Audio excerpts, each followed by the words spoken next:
చేశారు.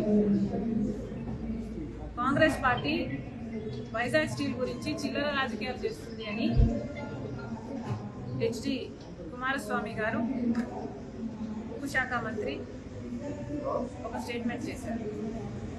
అయ్యా, చిల్లర రాజకీయాలు చేస్తున్నది కాంగ్రెస్ పార్టీనా బీజేపీ పార్టీనా ఒకసారి ఆలోచన చేసుకోవాల్సిన అవసరం ఉంది. అయ్యా, మీకు నిజంగానే విశాఖపట్నం స్టీల్ మీద చిత్తశుద్ధి ఉంటుంటే మరి ఇన్ని రోజులు విశాఖ స్టీల్ని ఎందుకు ఆదుకోలేదు? విశాఖ స్టీలు నాశనం అయిపోతుంటే గత 10 సంవత్సరాలుగా ఒక్క రోజైనా దాని దిక్కు చూసారా? చిల్లిగవ సాయమైనా చేశారా? కనీసం చిటికిన వేలైనా మీరు లేపి దాన్ని ఆదుకునే ప్రయత్నం మీరు చేశారా? అసలు విశాఖ స్టీలు నష్టాల్లో నడిచింది ఎప్పటి నుండి? ఎన్డీఏ ప్రభుత్వం వచ్చినప్పటి నుంచి కాదా? యూపీఏ ప్రభుత్వం నడిచినంత కాలము లాభాల్లోనే నడిచింది విశాఖ స్టీల్. సంవత్సరము లాభాలే చూపింది. ఆఖరికి యూపీఏ 2014 వరకు కూడా విశాఖ స్టీల్ లాభాలు 12,000 కోట్లు అయితే తీరా ఎన్డీఏ ప్రభుత్వం వచ్చినాక దాన్ని అన్ని విధాలుగా దాని చేతులు కాళ్ళు నరికే ప్రయత్నం చేస్తే ఈరోజు 23,000 కోట్లు నష్టాలలో ఉంది విశాఖ స్టీల్.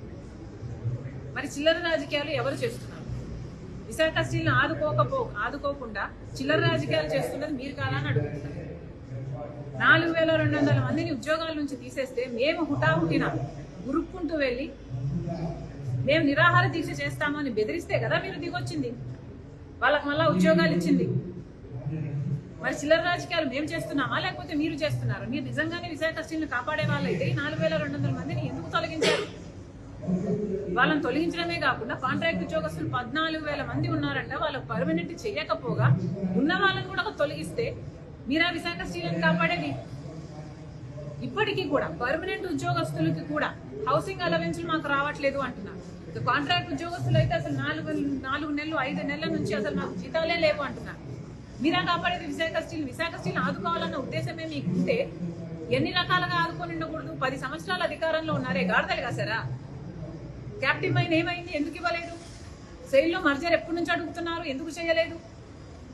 కనీసం ఎలక్ట్రిసిటీ కోసం కోల్ సరఫరా కూడా కనీసం మీరు సాయం చేశారా? కనీసం లాజిస్టిక్స్ పరంగా పోర్టులో, గంగవరం పోర్టులో లాజిస్టిక్స్ పరంగానైనా మీరు ఏమైనా కాస్ట్ ఎఫెక్టివ్ మెజర్స్ తీసుకున్నారా? ఒక బెయిల్అవుట్ ప్యాకేజ్ ఏమైనా అనౌన్స్ చేశారా?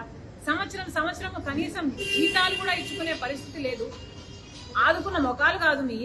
ఈరోజు మేము చిల్లర రాజకీయాలు చేశామని మాట్లాడుతున్నారా? సిగ్గుండాలి.